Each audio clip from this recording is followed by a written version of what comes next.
melainkan itu semua milik Allah yang dititipkan, diamanahkan, sekaligus menjadi ujian bagi dirinya yang pasti dia akan pertanggungjawabkan di hadapan Allah Subhanahu wa taala nanti. Begitu pula ada dalam jasad tubuhnya. Merasa sehat seperti ini, melangkah kakinya, tangannya bekerja, lisan bicara, mata melihat, telinga mendengar, berpikir dia. Duduknya kita di sini, apapun itu. Orang beriman selalu paham dan sadar bahwa semuanya ini tidak satu pun kekuatan saya. Semuanya ini semata-mata hanya nikmat pemberian Allah Subhanahu wa taala atas diri saya. Orang beriman selalu paham dan sadar bahwa diri saya ini lemah, tidak berdaya. Saya ini makhluk Allah yang tidak bisa berbuat apa-apa kecuali hanya atas kehendak Allah. Saya diciptakan, didatangkan di dunia ini dalam keadaan telanjang bulat, tidak membawa apa-apa kecuali hanya tangisan. Maka kalaulah dia orang beriman kepada Allah, tidak akan pernah ada rasa sombong sedikit pun di dalam hatinya. La yadkhulul jannata man kana qalbuhu min miskala dzarratin min kibr. Tidak akan masuk surga, kata Nabi, orang-orang yang ada kesombongan di dalam hatinya, walaupun hanya sedikit, walaupun hanya seberat zarah, tidak akan masuk surga. Lalu kemana orang-orang sombong akan dimasukkan? Illal ladzina yastakbiruna an ibadati sayadkhuluna jahannama dakhirin. Orang-orang yang sombong sehingga dengan kesombongannya itu dia tidak lagi taat beribadah kepada Allah Subhanahu wa taala, maka mereka akan dilemparkan ke dalam neraka jahanam dalam keadaan sangat terhina. Maka hadirin yang mulia, orang yang tidak taat kepada Allah hakikatnya itu orang sombong kepada Allah. Maka pahami baik-baik, sombong ini bukan hanya kepada sesama manusia. Membanggakan harta, pangkat jabatan, sombong kepada manusia. Tetapi orang yang tidak taat kepada siapa yang memberikan segalanya dalam kehidupannya, hakikatnya itu adalah orang yang sombong kepada Allah. Orang yang tidak sholat itu orang sombong kepada Allah, karena dia tidak taat kepada Allah Subhanahu wa ta'ala. Dan jelas Allah yang katakan, kemana mereka akan pergi orang-orang yang sombong? Dengan kesombongannya dia tidak taat beribadah kepada Allah, dilemparkan ke dalam neraka jahanam dalam keadaan sangat terhina. Astagfirullahaladzim. Saudara yang mulia, duduknya kita dalam majelis ini, Pak, hendak kita merenung dan berpikir. Ini bukan majelis untuk mendengarkan ceramah yang hebat-hebat, tetapi majelis kita di petang hari ini, hadirin, adalah majelis risau. Untuk mari sama-sama kita merenung dan berpikir tentang keberadaan kita yang singkat di dunia ini. Setelah kehidupan singkat dunia ini, kemana kita harus berangkat? Kemana kita harus pergi? Siapa diri kita sebenarnya? Apa yang sudah kita persiapkan untuk menempuh perjalanan panjang menuju hakikat kehidupan yang sebenarnya? Allah Subhanahu wa ta'ala telah peringatkan kita dalam Al-Quran.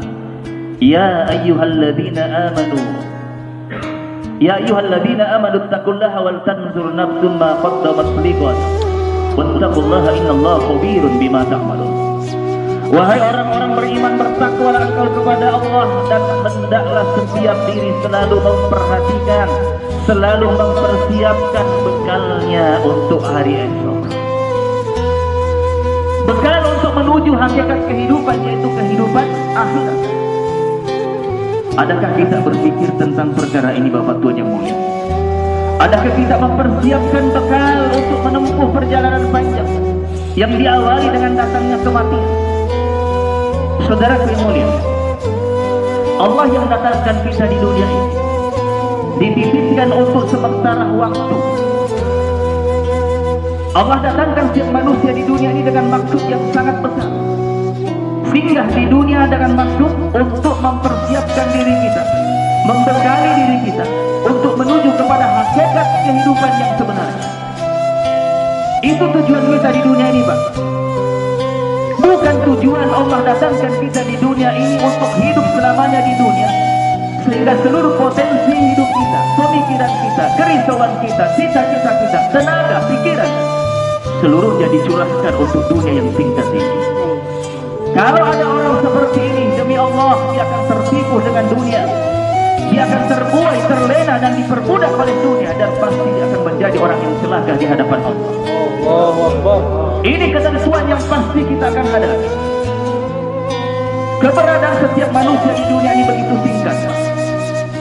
50, 60, 70 tahun. Lebih dari itu bonus. Kalaupun dapat bonus itu sudah kembali seperti anak kecil, sudah pikun, pikiran kacau. Waktu yang singkat di dunia ini, Bapak Ibu yang mulia, inilah yang akan menentukan nasib kita dalam kehidupan akhirat. Demi Allah saya katakan, kehidupan akhirat hanya ada dua tempat. Yakinkah kita dengan perkara ini? Kalau tidak yakin, rusak iman kita. Karena yakin dengan adanya hari akhirat adalah rukun iman seseorang. Kehidupan akhirat yang menanti hanya ada dua tempat. Fariqun fil jannah wa fariqun fis sa'ir. Satu golongan akan ke surga dimuliakan oleh Allah, dan satu golongan ke neraka menjadi waquduhan nas wal hijarah, bahan bakar api neraka. Demi Allah, ini ketentuan yang pasti saya dan tuan-tuan semua akan hadapi. Di sana tidak akan ada tempat yang lain. Bapak di dunia ini bebas memilih tempat. Tidak mau hidup di Dote, mau ke Wedan, mau ke Ternate, mau ke Jakarta, silakan. Kehidupan akhirat yang menanti hanya ada dua tempat: surga, neraka. Gagal ke surga akan menjadi bahan bakar api neraka. Demi Allah, ini ketentuan yang pasti saya dan tuan-tuan semua akan hadapi. Sadarkan diri kita, Bapak, untuk dimuliakan Allah Subhanahu wa Ta'ala. Adakah pernah kita membayangkan perkara ini, hadir? Maka inilah perkara yang hari ini hendak kita pikirkan, hendak kita risaukan. Apa upaya kita untuk menghadapi kematian? Kemana orang-orang kaya itu? Kemana Presiden Soeharto? Kemana Gus Dur yang dulu hebat dengan jabatan presidennya? Kemana Soeharto? Tidak usah jauh-jauh, kemana kakek nenek kita, Pak? Kenapa kematian demi kematian tidak juga menyadarkan diri kita bahwa suatu saat kita pun akan mati meninggalkan dunia ini, sehingga kita terus terlena, terbuai dengan dunia, terhipnotis dengan dunia, tertipu dengan dunia, rela memutuskan silaturahmi dengan saudara sendiri karena dunia, hanya untuk sesuap nasi. Tetangga satu dengan satunya bertengkar, putus silaturahmi, hanya hal sepele untuk dunia, hanya untuk sesuap nasi. Orang yang memutuskan silaturahmi tidak akan diterima pahalanya, hadir muliakan Allah. Ketika amal manusia diangkat ke langit, seluruh pahala manusia diterima, yang beristighfar diampuni. Allah katakan bagi mereka yang memutuskan silaturahmi, tunggu mereka berdamai dulu, baru amalnya diterima. Hanya untuk dunia orang rela memutuskan silaturahmi. Perkara akhirat kecil, tidak ada nilai. Cerita dongeng yang besar itu dunia. Inilah keadaan umat hari ini. Maka Nabi katakan, jadikanlah kematian sebagai pembelajaran bagi kiri kanan kita mati, dalam rumah kita mati. Kok kita tidak sadar-sadar juga bahwa kita mau mati? Seolah-olah nafas ini kita yang ngatur. Kematian itu murni rahasia Allah, kapanpun, dimanapun, dengan sebab apapun. Tidak ada satupun manusia yang tahu kapan dan di mana, sebab apa yang akan dipanggil oleh Allah.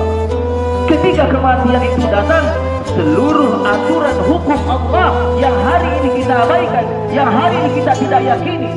Hari ini Pak, Allah berikan kebebasan kepada hambanya. Mau taat kepada Allah silakan, mau mengikuti nabimu silakan, kau dustakan syahadat kau silakan, kau bermaksiat semaumu silakan. Aturan Allah bebas. Tetapi kapan aturan hukum ketentuan ilmu itu mutlak terlaku untuk setiap manusia? Fa idza jaa ajaluhum la yastakhiruna sa'atan wa la yastaqdimun. Ketika kematian itu datang atas diri seseorang, tidak akan pernah bisa dimajukan, dimundurkan, walaupun hanya sesaat. Ya Allah, tangguhkan kematian saya. Saya akan sholat ya Allah. Saya akan bersedekah ya Allah. Saya akan sambung silaturahmi ya Allah. Seorang istri mengadu, saya akan minta maaf kepada suami saya. Suami katakan saya akan minta maaf, terus menzolimi istri saya.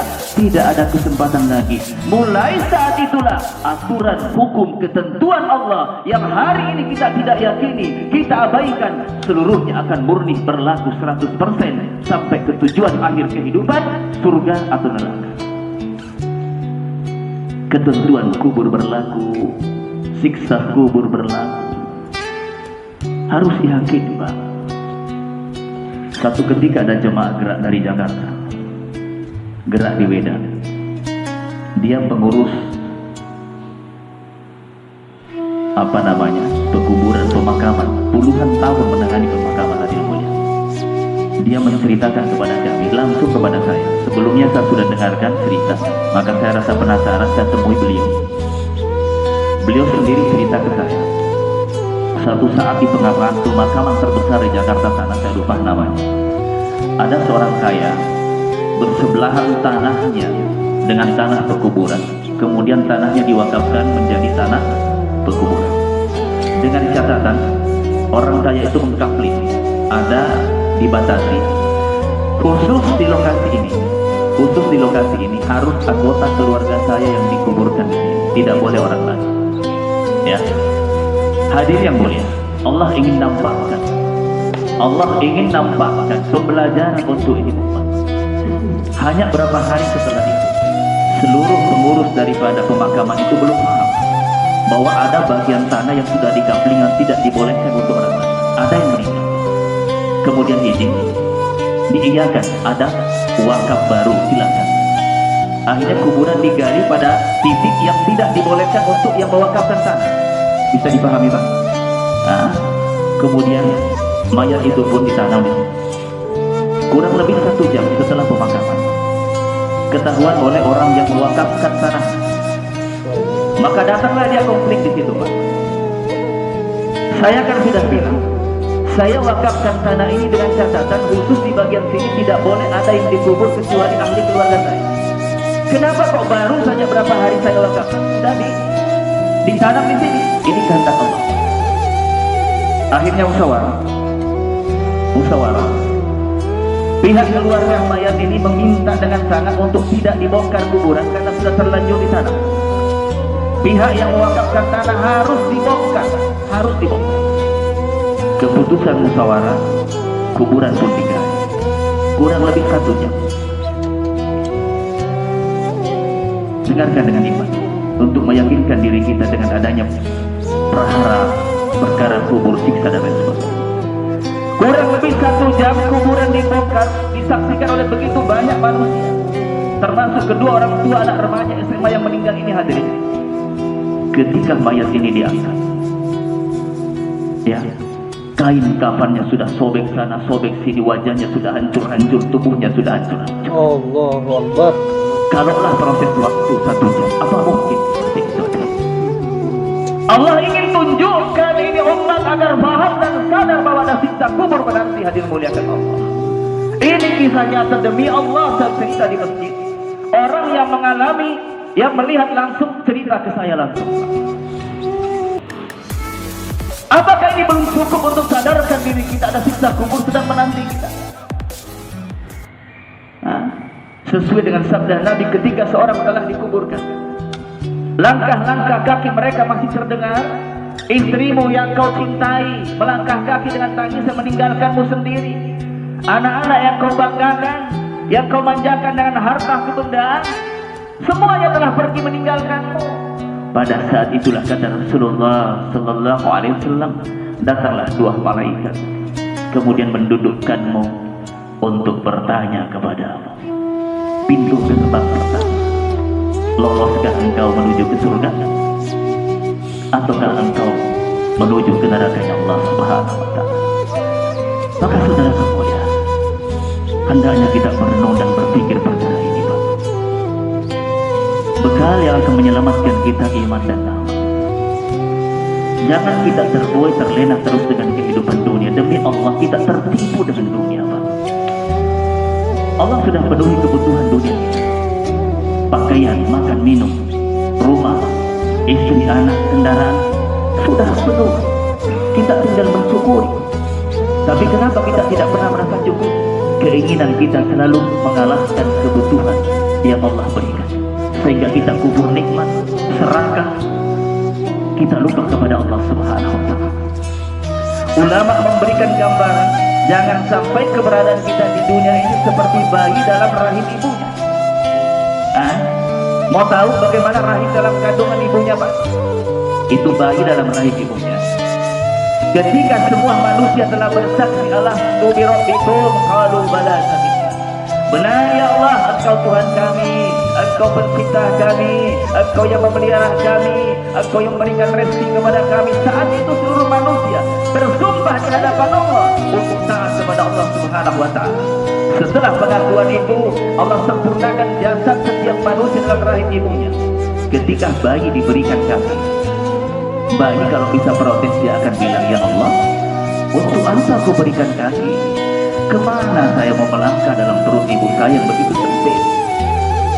Ketika diberikan tangan, untuk apa ini tangan ya Allah? Diberikan mata, ya Allah, untuk apa aku berikan mata? Apa yang saya harus lihat dalam kegelapan rahim ibu saya? Seluruh panca indera yang disempurnakan atas dirinya diprotes. Lalu bayi itu katakan, ya Rabb, berikan saya tali plasenta, tali pusat, karena hanya inilah yang bermanfaat bagi saya. Tidak ada yang berguna yang lain. Yang berguna adalah tali pusat, karena ini yang mensuplai makanan buat saya. Berikan saya tali pusat ya Allah, ini yang bermanfaat, yang lain tidak ada guna. Ketika bayi ini lahir di dunia, Bapak Ibu lihat, tadi yang dikatakan hanya yang berguna itu tali pusat, ternyata yang dikatakan berguna itulah yang pertama kali dipisahkan dari kehidupannya. Allah. Paham? Bukankah setiap bayi yang lahir dipotong tali pusatnya? Begitu hebatnya ulama memberikan perumpamaan yang harus kita garis bawahi, harus kita pahami, Pak. Yang berguna adalah tali pusat, karena hanya inilah yang mensuplai makanan, yang lain tidak ada guna. Ketika lahir, ternyata yang dianggap berguna itu yang pertama kali dipisahkan dari kehidupannya, dipotong tali pusat. Ketika terbuka matanya melihat ini dunia, dia baru sadar, ya Allah, ternyata berguna ini mata untuk melihat dunia. Ketika dia bisa berdiri, dia baru sadar, ternyata kaki sangat berguna, ya Allah. Dia berjalan dengan kakinya, dia bekerja dengan tangannya, mendengar dengan telinganya. Kalau seumpamanya bayi tadi karena meminta kepada Allah tidak diberikan kaki, tidak diberikan tangan dan lain sebagainya, lalu kemudian permintaannya dikabulkan oleh Allah, lahir dalam keadaan cacat, tidak memiliki kaki atau tidak memiliki mata, lalu kemudian dia menangis kepada Allah, ya Rabb, kembalikan saya ke rahim ibu saya untuk menyempurnakan jasad saya, ya Allah. Apa bisa, Pak, orang yang keluar dari perut ibunya dimasukkan kembali? Bisa kira-kira? Tidak akan bisa, hadirin yang mulia. Inilah perumpamaan yang Allah berikan atas manusia-manusia di dunia saat ini. Yang berguna bagi manusia saat ini adalah uang. Dunia. Yang berguna nelayan, yang berguna pertanian, yang berguna kantor, yang berguna perdagangan. Salat itu tidak ada gunanya. Zikir itu tidak ada gunanya. Silaturahmi saling mengajak kebaikan itu hanya membuang-buang waktu. Baca Quran hanya membuang-buang waktu. Yang berguna semuanya berkaitan dengan uang, semuanya yang berkaitan dengan harta benda. lain dari itu tidak ada guna, karena Allah belum nampakkan daripada hasilnya. Hadirin mulia, ketika kematianmu datang, seluruh yang kau anggap berguna tadi ternyata itu yang pertama dipisahkan dari kehidupanmu. Allahu Akbar. Jangankan rumahmu yang kau banggakan, kendaraanmu yang kau sombongkan, istrimu, pekerjaanmu, satu kerikil pun kau tidak bawa. Hadirin dimuliakan Allah. Kau punya gigi palsu pun dicopot. Hadirin yang mulia, cincinmu semuanya dicopot, dilepaskan. Hadirin, seluruh yang kau anggap berguna tidak ada lagi gunanya. Hadirin yang dimuliakan Allah, baru kau sadar ternyata sholat itu berguna menolong saya di kuburan. Ternyata baca Quran itu berguna, zikir itu berguna, amal itu berguna. Barulah kau menangis, Rabbana abasarna wa sami'na farji'na na'mal sholihan inna mu'minun.